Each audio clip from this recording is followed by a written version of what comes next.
नमस्कार दोस्तों, आप सभी का अभिनंदन और बहुत बहुत स्वागत है आपके अपने YouTube चैनल देवेंद्र क्लासेस में। तो उम्मीद है आप बढ़िया होंगे, आनंद से पढ़ाई कर रहे होंगे और पढ़ते रहिए आनंद से, जो पूरा प्रॉपर समय है आपके पास। और टॉपिक को डिटेल से पढ़िए मेरे साथ। मॉडर्न हिस्ट्री का टॉपिक है, लगातार मैं पढ़ा रहा हूँ शुरू से। प्ले लिस्ट में जाकर के आप शुरू से टॉपिक्स को पढ़ लेंगे। तो आज का टॉपिक है इस क्लास का, जैसा कि आपको पता लग गया होगा, सूरत अधिवेशन। थंबनेल देख लिया होगा आपने। सूरत में हुए कांग्रेस के अधिवेशन के विषय में चर्चा करेंगे।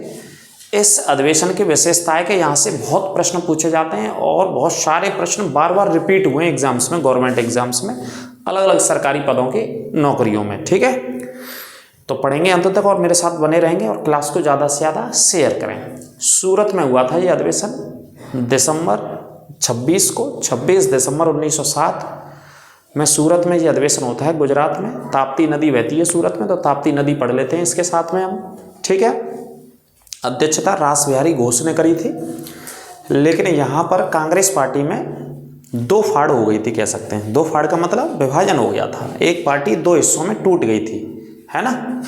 दो हिस्सों में क्या हो गया था, टूट गई थी, या इसे सूरत फूट के नाम से भी जाना जाता है। क्योंकि सूरत में हुआ था तो सूरत फूट कह देते हैं इसे। एक तरफ थे उदारवादी व्यक्ति यानी कि नरमपंथी व्यक्ति, और एक तरफ थे गरम दल वाले, गरमपंथी। तो दोनों की अलग अलग विचारधाराएं थी। गरम व्यक्ति कह रहे थे कि भैया हम अपना अध्यक्ष, अपना नेता बनाएंगे। अपना नेता का मतलब लोकमान्य तिलक को बनाएंगे हम, या लाला लाजपत राय को बनाएंगे, और अधिवेशन होना चाहिए हमारे नागपुर में या बम्बई में। चूँकि लोकमान्य तिलक या बाल गंगाधर तिलक कहाँ के रहने वाले थे, बम्बई पूना महाराष्ट्र के ही थे वो। तो उनका मानना था कि हमारा जो गृह नगर है, गृह राज्य है, वहाँ पे हम इस अधिवेशन का आयोजन कराएंगे। वो इस बात पर अड़े हुए थे गरमपंथी वाले। नरमपंथी वाले कहते थे कि भाई इसका आयोजन सूरत में होगा, यानी कि गुजरात में होगा, और गुजरात में होकर के हम जो अपना अध्यक्ष बनाएंगे वो रास बिहारी घोष को बनाएंगे।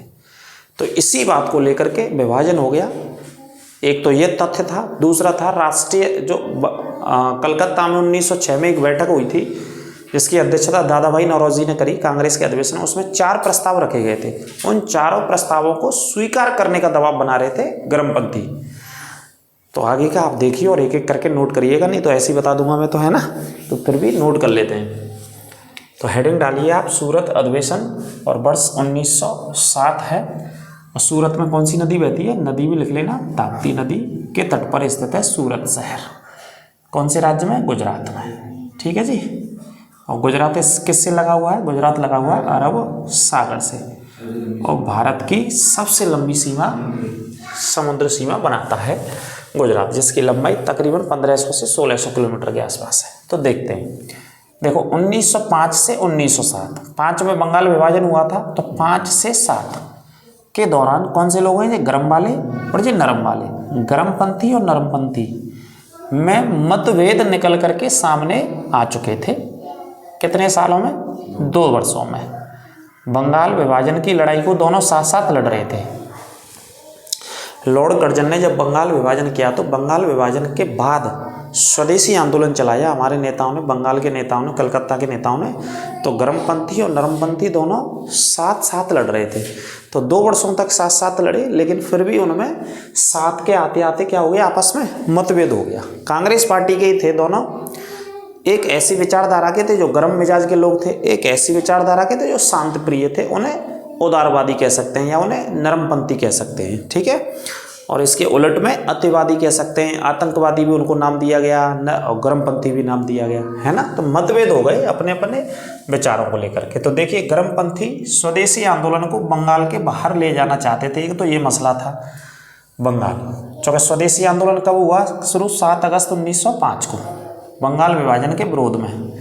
तो गरमपंथियों का मानना था, यानी कि लाला लाजपत राय का, बाल गंगाधर तिलक का, इन नेताओं का ये मानना था कि यह आंदोलन बंगाल तक सीमित ना रह के बंगाल के बाहर जाना चाहिए और भारत के अलग अलग हिस्सों में फैलना चाहिए। कौन सा, स्वदेशी आंदोलन। कंप्यूटर जी, बच्चा चुप करिए, बाकी आवाज़ आ जाता है। स्वदेशी आंदोलन, ठीक है, बाहर जाना चाहिए। लेकिन नरमपंथी क्या कहते थे, नरमपंथी कहते थे कि बंगाल तक सीमित रखना चाहते हैं। कहाँ तक सीमित रखना है, इसे बंगाल तक ही सीमित रखना है, बाहर नहीं ले जाना है ये हमको, है ना। ये कौन से लोग कहते थे, नरमपंथी लोग कहते थे कि भाई जो स्वदेशी आंदोलन हम चला रहे हैं ये बंगाल तक ही सीमित रखा जाएगा, ठीक है। तो एक तो इस विचारधारा को लेकर के दोनों में क्या हो गई, दरार हो गई। गर्मपंथी कह रहे थे कि भाई इस आंदोलन को बाहर फैलाइए, बंगाल के अलग अलग हिस्सों में, बंगाल के बाहर के हिस्सों में, भारत के अलग के हिस्सों में जाना चाहिए। वो लोग कह रहे थे नहीं, बंगाल में ही करेंगे साहब। तो एक तो यहाँ पे समस्या खड़ी हो गई इन दोनों में। अगला, टूटने की कगार तो यहाँ तक भी आ गई थी, लेकिन यहाँ बच गई कांग्रेस पार्टी टूटने से। 1906 में कलकत्ता शहर में कांग्रेस का अधिवेशन होता है, इसकी अध्यक्षता दादा भाई नौरोजी करते हैं। इधर ही टूट गई होती कांग्रेस, लेकिन दादा भाई नौरोजी की अध्यक्षता की वजह से कांग्रेस पार्टी यहाँ बच जाती है टूटने से, विभाजन होने से। ठीक है, इस पॉइंट को नोट कर लेना। दादा भाई नौरोजी को सर्वमान्य नेता सभी मानते थे, उदारवादी भी मानते थे और गर्मपंथी भी मानते थे। दोनों जो अलग अलग विचारधारा थी, गर्मपंथी और नरमपंथी, दोनों के सर्वमान्य नेता थे। तो विभाजन होने से यहाँ पे बच गया।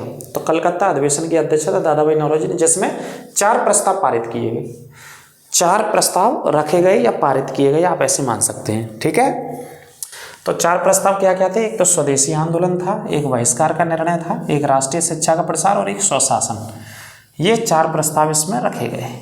ठीक है, स्वदेशी आंदोलन आगे बढ़ाना है, भारत के बाहर ले जाना है। बहिष्कार का निर्णय, जो कि बहिष्कार कर रहे थे ब्रिटिश सरकार के सभी वस्तुओं का, और राष्ट्रीय शिक्षा का प्रचार प्रसार और स्वशासन, मतलब देश की आज़ादी के लिए। स्वशासन मतलब आज़ादी, भारत को आज़ाद कराने के लिए, स्वशासन के लिए ये 4 प्रस्ताव रखे गए। इनकी अध्यक्षता में दादा भाई नौरोजी की है। आगे क्या होता है, आगे देखिए। गर्मपंथियों का नेतृत्व अरविंद घोष ने किया और तय किया कि कांग्रेस का नेतृत्व करेंगे। यदि इनमें सफलता नहीं हो पाई तो कांग्रेस का विभाजन करेंगे। किसने कहा? ये अरविंद घोष साहब ने किया। अरविंदो घोष बोलते हैं वैसे। अरविंदो घोष ने कहा या तो हम कांग्रेस का नेतृत्व करेंगे, कांग्रेस को लीड करेंगे आगे चल के, आगे आने वाली वर्ष में, यानी कि 1907 में, 8 में, 9 में कांग्रेस को हम लीड करेंगे। कौन लीड कर रहे हैं? अरविंद घोष कह रहे हैं, यानी कि गर्मपंथी वाले लोग कह रहे हैं। यदि कांग्रेस का नेतृत्व हम नहीं कर पाते, लीडर नहीं बन पाते, तो कांग्रेस को विभाजित कर देंगे, यानी कि हमारा हिस्सा अलग हो जाएगा। ठीक है, कांग्रेस से क्या हो जाएगा? हमारा हिस्सा बिल्कुल अलग हो जाएगा। ये पॉइंट याद रखिएगा। ठीक है, अगले पॉइंट की बात करते हैं। नरमपंथी, नरमपंथियों का नेतृत्व कौन कर रहा था? फिरोज शाह मेहता कर रहे थे उस समय। नरमपंथियों का नेतृत्व, ये बहुत इंपॉर्टेंट पॉइंट है, दोनों नेता आपको पता होना चाहिए। इधर थे अरविंद घोष और इधर थे फिरोज शाह मेहता कर रहे थे नेतृत्व। ठीक है, हालांकि गोपाल कृष्ण गोखले ने विभाजन को टालने की पूरी कोशिश की, लेकिन इसमें असफल हो गए थे। वो असफल हो गए, विभाजन को नहीं रोक पाए। गोपाल कृष्ण गोखले को ये पता चल गया था कि इन दोनों लोगों में विभाजन की कगार पे हैं और कांग्रेस पार्टी में विभाजन होना तय है। तो उससे कोशिश करी उन्होंने, बात करके लोकमान्य तिलक या फिरोज शाह मेहता से, लेकिन गोपाल कृष्ण गोखले इस मामले में असफल हो गए। इस व्यवस्था को, कांग्रेस के विभाजन को रोक नहीं पाए। फिरोज शाह मेहता के सामने कद छोटा पड़ गया, यूं कह लीजिए आप। ठीक है, उस समय। तो अगला पॉइंट और मोस्ट इंपोर्टेंट पॉइंट है, 26 दिसंबर की डेट है भाई साहब, वर्ष 1907 को ताप्ती नदी है, ताप्ती नदी के समीप सूरत में कांग्रेस का अधिवेशन हुआ, जो कि पूरा अधिवेशन किस में निकल गया? उत्तेजना व क्रोध के वातावरण में हुआ था पूरा का पूरा अधिवेशन, है ना। चूँकि दोनों आपस में विचारधाराएं एक दूसरे से संतुष्ट नहीं थी, तो पूरा का पूरा जो अधिवेशन था 26 दिसंबर यानी कि सर्दियों में गुजरात के सूरत शहर में शुरू होता है। और पूरा अधिवेशन एक भय के माहौल में, गुस्सा के माहौल में, उत्तेजना के माहौल में निकल गया भाई साहब पूरा। चूँकि नरमपंथी गर्मपंथी से नहीं मेल खा रहे थे और गर्मपंथी नरमपंथियों से, आपस में दोनों के जो विचार थे वो मेल नहीं खा रहे थे। ठीक है, तो आपस में इस अधिवेशन में आगे क्या होता है कि उदारवादी जो नेता थे, उदारवादी यानी कि नरमपंथी, किसे अध्यक्ष बनाना चाहते थे? रास बिहारी घोष को अध्यक्ष बनाना चाहते थे, रास बिहारी घोष को। और गर्मपंथी लाला लाजपत राय या फिर लोकमान्य तिलक को नेता बनाना चाहते थे। इस पॉइंट को नोट कर लेना, जो शुरू में मैंने बताया। सबसे मेन इशू यही था, जो उदारवादी लोग थे, नरमपंथी लोग थे, वो कह रहे थे कि भाई रास बिहारी घोष को अध्यक्ष बनाएंगे, और गर्मपंथी वाले कह रहे थे या तो लाला लाजपत राय बनेंगे हमारे, या फिर लोकमान्य तिलक को बनाएंगे हम अध्यक्ष। तो अध्यक्ष के पद को लेकर के विभाजन हो गया 1907 में। मुख्य बात ये थी। फाइनली इसका अध्यक्ष कौन बना? रास बिहारी घोष, यानी कि नरमपंथी नेता बना था, है ना। इसमें जूतों की फेंकाई हो गई बहुत बड़े तौर पर, इतनी भयंकर लड़ाई हो गई आपस में नरमपंथी और गर्मपंथियों में, जूतों की फेंकाई हुई, कुर्सियां फेंकी गई सूरत अधिवेशन में। ठीक है, ब्रिटिश पुलिस को आना पड़ा व्यवस्था को संभालने के लिए। पुलिस ने हॉल में प्रवेश किया, पुलिस ने भीड़ को पूरी को बाहर निकाला। इस अधिवेशन में कुल 16 से लोग भाग ले रहे थे, 16 से लोग थे, जिसमें कि मुख्य मंच पर मुख्य नेता बैठे हुए थे, जैसे कि सुरेंद्रनाथ बनर्जी या फिरोज शाह मेहता की हम बात करते हैं। यहाँ पर मैंने आपको बताया भी है, तकरीबन 16 से लोगों ने भाग लिया। फिरोज शाह मेहता और सुरेंद्रनाथ बनर्जी मंच संभाल रहे थे, तो भीड़ में से उनके ऊपर भी जूते फेंके गए, फिरोज शाह मेहता के ऊपर और सुरेंद्रनाथ बनर्जी के ऊपर। जो कि फिरोज शाह मेहता कौन से नेता थे, सुरेंद्रनाथ बनर्जी फिरोज शाह नरमपंथी वाले नेता थे। ठीक है, तो इनके ऊपर भी जूते फेंके गए, कुर्सियां फेंकी गई आपस में, है ना, जैसे आजकल हो जाता है ना कहीं आपने देखा होगा। इसी तरीके का हुआ था 1907 में ये वाला मामला, कुर्सियां फेंक रहे थे, जूते भी उतार के दे दिए एक दूसरे के। तो ब्रिटिश पुलिस आई, ब्रिटिश पुलिस ने सभी लोगों को बाहर कर दिया, बाहर करके इस अधिवेशन को समाप्त कर दिया। और कांग्रेस पार्टी का क्या हो गया, यहाँ से विभाजन हो गया, 2 हिस्सों में बट गई, यानी कि इसे सूरत फूट के नाम से जाना जाता है ना। कांग्रेस पार्टी कितने हिस्सों में, 2 हिस्सों में।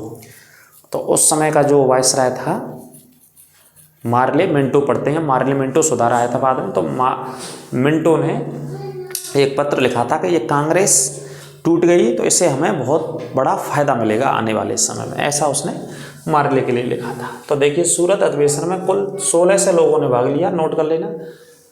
गर्मपंथी चाहते थे कि चारों प्रस्तावों को स्वीकार किया जाए। हमारे जो 4 प्रस्ताव 1906 में रखे गए थे, ये वाले मैंने अभी आपको पढ़ाए हैं। स्वदेशी आंदोलन, बहिष्कार का निर्णय, राष्ट्रीय शिक्षा और स्वशासन, है ना। चारों प्रस्तावों को क्या करना चाह रहे थे, स्वीकार करवाना चाह रहे थे। और नरमपंथी चाह नहीं रहे थे इन चारों प्रस्तावों को स्वीकार करना, तो कई मसले थे। तो सूरत अधिवेशन के अध्यक्ष कौन बने, रास बिहारी घोष पर दबाव डालने लगे भैया गर्मपंथी वाले कि इन प्रस्तावों को स्वीकार करने के लिए स्वीकार करिए, और स्वीकार नहीं करेंगे तो फिर समस्या खड़ी हो गई आपस में, जूता फिकाई हो गई आपस में, जैसे हो जाती है आमतौर पर लड़ाई में। तो वहाँ पे भी हो गई, लोगों में कुर्सियाँ फेंकी गई। तो मंच पर फिरोज शाह मेहता बैठे थे और सुरेंद्रनाथ बनर्जी, इन पर भी जूते फेंक दिए गए। सूरत अधिवेशन कांग्रेस का विभाजन हो गया और पुलिस को इसे समाप्त कराना पड़ गया। इस अधिवेशन में क्या हो गया, कांग्रेस पार्टी टूट गई, कांग्रेस पार्टी का विभाजन हो गया आपस में दोनों विचारधाराओं। तो गर्मपंथियों में मुख्य नेता लोकमान्य तिलक को पुलिस ने, अंग्रेजों ने गिरफ्तार कर लिया या ब्रिटिश पुलिस ने गिरफ्तार कर लिया और 6 साल के लिए मांडली जेल में डाल दिया गया। ऐसा कहा जाता है कि केसरी नामक अखबार की वजह से इनको जेल में जाना पड़ा था। कौन सा, मराठा और केसरी 2 अखबार निकालते थे लोकमान्य तिलक। एक अखबार का नाम था मराठा और एक अखबार का नाम था केसरी। तो दोनों अखबार निकालते थे जिसमें ब्रिटिश सरकार की हमेशा आलोचना करते थे, उनके अत्याचारों के ऊपर लिखते थे। तो केसरी नामक अखबार की वजह से लोकमान्य तिलक अथवा बाल गंगाधर तिलक को म्यांमार की मांडले जेल में गिरफ्तार करके डाल दिया गया, जो कि 6 साल तक वहाँ उन्होंने कारावास काटा, यानी कि सजा काटी। लोकमान्य तिलक साहब ने, जो जाने माने नेता थे महाराष्ट्र के। ठीक है, तो केसरी नामक अखबार भी लिख लेना, कै साल, 6 साल। तो 1908 में इनको गिरफ्तार कर दिया था। कब गिरफ्तार कर लिया था, 1908 में। और छूट के कब आए, 6 साल इसमें जोड़ दीजिए तो 1914 में। अगले नेता थे अरविंदो घोष, जो गर्मपंथी नेता थे। अरविंदो घोष भी कहाँ चले गए, पांडिचेरी चले गए, क्योंकि अंग्रेज इनके पीछे पड़ गए थे, ब्रिटिश पुलिस पीछे पड़ गई थी। ब्रिटिश पुलिस गर्मपंथियों के पीछे पड़ गई, अत्यवादियों के पीछे पड़ गई, इनको आतंकवादी नाम दे दिया ब्रिटिश पुलिस ने। इन नेताओं के पीछे पड़ गई, इन नेताओं को दबाना चाह रही थी, इनकी विचारधारा को दबाना चाह रही थी, है ना। और कहीं ना कहीं हद तक ब्रिटिश पुलिस कामयाब भी रही इस विचारधारा को दबाने में। तो अरविंद घोष पांडिचेरी चले गए राजनीतिक जीवन से संन्यास लेकर के। ठीक है, और बिपिन चंद्र पाल ने अस्थायी रूप से राजनीति से संन्यास ले लिया, है ना। जो टॉप के नेता थे इन्होंने संन्यास ले लिया। ब्रिटिश सरकार ने गर्मपंथियों पर पुलिस कार्रवाई कर दी और इसे दबा दिया। ठीक है, अगला पॉइंट है नरमपंथियों के नेता फिरोज शाह मेहता ने कांग्रेस को पुनः खड़ा करने का प्रयास किया था, दोबारा से खड़ा करने का प्रयास किया फिरोज शाह मेहता ने, जो कि कैसे नेता थे, नरमपंथी नेता थे फिरोज शाह मेहता। दोबारा से खड़ा करने का प्रयास करते हैं, क्योंकि जब ये नेता चले गए छोड़ करके, लोकमान्य तिलक को जेल में डाल दिया, अरविंद घोष पांडिचेरी चले गए, बिपिन चंद्र पाल ने संन्यास ले लिया, तो गर्मपंथी जो नेता थे वो तो बिखराव हो गया, कुछ जेल में डाल दिए गए, कुछ पुलिस की वजह से अंडरग्राउंड हो गए। तो मैदान खाली हो गया भाई साहब, तो मैदान किसके लिए खाली हो गया? नरमपंथियों के लिए। तो नरमपंथियों ने फिर दोबारा से कोशिश करी कांग्रेस पार्टी को पुनः स्थापना या पुनः खड़ा करने की, स्थापना तो नहीं बोलेंगे, पुनः खड़ा करने का प्रयास किया। अगला पॉइंट, लोकमान्य तिलक मांडली जेल में एक किताब लिखते हैं और किताब का नाम है गीता रहस। गीता रहस बहुत इंपॉर्टेंट नामक पुस्तक इन्होंने लिखी थी और 1914 में जेल से छूट कर आए थे। कौन सी वर्ष में जेल से छूटे लोकमान्य तिलक? 1914 में जेल से छूट कर आए। ठीक है, नोट कर लेना। अरविंदो घोष ने पांडिचेरी में औरोविले नामक आश्रम की स्थापना करी थी, 1926 में की थी। ये पॉइंट लिख लेना। इसी आश्रम में उन्होंने पूरा जीवन निकाल दिया, राजनीति से संन्यास ले लिया था, वापस फिर राजनीति में नहीं आए, जो कि पांडिचेरी में स्थित है। और पांडिचेरी भारत का एकमात्र ऐसा राज्य है, एकमात्र ऐसा राज्य है पांडिचेरी, जो कि भारत के पूर्व में भी स्थित है, भारत के पश्चिम में भी स्थित है और भारत के 3 राज्यों में पांडिचेरी स्थित है। आंध्र प्रदेश में इसका यनम नामक जिला स्थित है, तमिलनाडु में कराईकल स्थित है और केरल में माहे। ये 3 जिले 3 राज्यों में स्थित हैं पांडिचेरी के। याद रखिएगा, पांडिचेरी पर एक लंबे समय तक फ्रांसीसियों ने शासन किया था। पांडिचेरी एक ऐसा राज्य है कि जहाँ पर 2 देशों के नागरिक रहते हैं, फ्रांस के भी नागरिक रहते हैं आज भी और भारत के तो रहते हैं, क्योंकि भारत का हिस्सा है। तो जो फ्रांस के नागरिक हैं उनको नागरिकता भारत की भी है और उन पर नागरिकता फ्रांस की भी है। वो फ्रांस की सरकार में भी अपना वोट देते हैं, वो भारत की सरकार के लिए भी अपना वोट देते हैं पांडिचेरी के अंदर। ठीक है, इस पॉइंट को नोट कर लीजिएगा। और अगला पॉइंट और बता दूं, 1950 में अरविंदो घोष की क्या हो गई थी? मृत्यु हो गई थी, डेथ हो गई थी अरविंदो घोष की 1950 में। तो ये था सूरत अधिवेशन। और सूरत अधिवेशन में बहुत सारे इंपॉर्टेंट पॉइंट बताए मैंने, महत्वपूर्ण प्रश्न बताए मैंने। डिटेल से आपको कोई भी परीक्षा देनी है तो इस क्लास को आप मिस ना करें, इस क्लास को अवश्य पढ़ें और सभी क्लासों को अवश्य पढ़ें। पूरा डिटेल से मैं टॉपिक लेकर के चल रहा हूँ, जिससे कि कोई भी प्रश्न आपका छूटेगा नहीं किसी भी स्तर तक। ठीक है, फिर भी कोई शक समस्या आपको लगे तो बताइएगा कमेंट करके, कमेंट आप कीजिएगा। आपके कमेंट आप करते हैं तो उनके बाद हम सुधार करते हैं, इम्प्रूवमेंट करते हैं और कोशिश करते हैं ज़्यादा से बेहतर होने की। तो लगातार जुड़े रहें हमारे साथ, बने रहिए, ज़्यादा से ज़्यादा शेयर कीजिए चैनल को। मिलते हैं अगली क्लास में, अपना ख्याल रखिए, लगातार मेहनत करते रहिए। नमस्कार, राधे राधे।